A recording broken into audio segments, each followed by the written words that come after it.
السلام علیکم 6 کلاس، بسم اللہ الرحمن الرحیم۔ یہ آپ کا 4تھ لیکچر ہے 19 اگست کا، اور 19 اگست کی ڈائری میں آپ کی پیج نمبر 82 پہ دوسرے پیراگراف کی ریڈنگ ہے۔ آپ لوگوں کو میں پہلے راشد منہاس کے بارے میں تھوڑا سا بتا چکی ہوں۔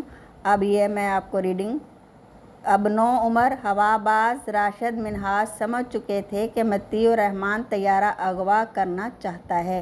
آپ کی ریڈنگ یہاں سے شروع ہوگی، اور یہ 3rd پیراگراف ہے کہ راشد منہاس طیارے کو بھارتی علاقے میں جانے سے روکنے کی ہر ممکن کوشش کر رہے تھے۔ اب نو عمر ہوا باز سے لے کر ہر ممکن کوشش کر رہے تھے، یہاں تک آپ نے ریڈنگ کو اچھی طرح سے پڑھنا ہے۔ اس کے بعد آپ کے پیج نمبر 84 پہ ہیں مختصر سوالات، جن میں آپ کا یہ دیے ہوئے سوالات کے مختصر جوابات لکھیں۔ یہ آپ کا جز ہے دال۔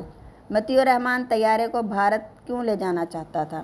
مطیع الرحمن کے بارے میں آپ کو میں تھوڑا سا بتا دوں کہ یہ دراصل میں بنگالی تھے، اور 1971 میں جو مشرقی پاکستان کی علیحدگی کی جو اب مشرقی پاکستان ہے، بنگال تھا، اس کی علیحدگی کی تحریک شروع ہو چکی تھی، تو انہوں نے وہ بھارت کی جو ایجنسی ہے اس سے وہ اس میں رابطے میں تھے، اور پاک فوج کے اور پاکستان کے جو بہت اہم جو راز ہیں وہ ان کو بھارت کو دینا چاہتے تھے، تاکہ بھارت کو پاکستان پر برتری حاصل ہو جائے۔ لیکن راشد منہاس نے اپنی جان کی پرواہ نہ کرتے ہوئے دشمن کے ارادوں کو خاک میں ملا دیا تھا، تو اس لیے انہوں نے پاکستان کے رازوں کی حفاظت کرتے ہوئے اپنی جان دے دی، اور مطیع الرحمن جو تھے وہ بھارت کے ایجنٹ تھے، اس لیے وہ یہ طیارہ جو ہے وہ بھارت کو دینا چاہتے تھے، یعنی بھارت پہ لے جانا چاہتے تھے۔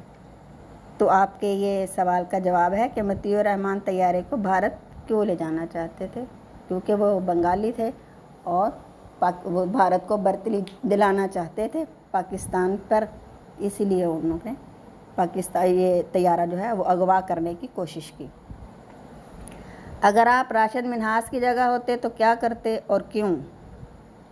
یہ اب آپ کو جواب دینا ہے کہ اگر آپ خود کو راشد منہاس کی جگہ پہ رکھے سوچیں کہ آپ کیا کرتے اس وقت، تو آپ بھی لازمی وطن کے لیے اپنی جان کی پرواہ نہ کرتے اور دشمن سے وطن کو بچاتے۔ ہم اپنے وطن کی حفاظت کرنے میں کس طرح سے حصہ لے سکتے ہیں؟